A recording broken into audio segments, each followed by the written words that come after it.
আসসালামু আলাইকুম ভিউয়ার্স, স্বাগতম জানাচ্ছি হবি টেক বিডি চ্যানেলের আরেকটি নতুন ভিডিওতে। আজকে ভিডিওটিতে আমরা দেখব কিভাবে একটি পুরনো গাড়িকে ভালো মানের আরসি কারে রূপান্তর করতে হয়। এই আরসি কারটির পারফরমেন্স খুবই ভালো এবং এই আরসি কারটিকে আপনারা সর্বোচ্চ 1 কিলোমিটার দূর থেকে নিয়ন্ত্রণ করতে পারবেন। এই আরসি কারটিকে কীভাবে তৈরি করতে হয় তা জানতে চাইলে ভিডিওটি শুরু থেকে শেষ পর্যন্ত দেখুন। তো চলুন কথা না বাড়িয়ে ভিডিওটি শুরু করি।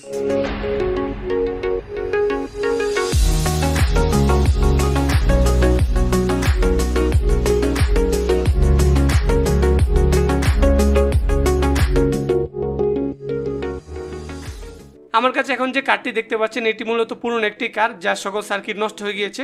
তো আমরা এখন এটিকে একটি আরসি কারে রূপান্তর করব। প্রথমে আমরা এই কারটির উপরে যে কেজ রয়েছে সেটিকে খুলে ফেলব। এবার এই আরসি কারটির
থাকবেন।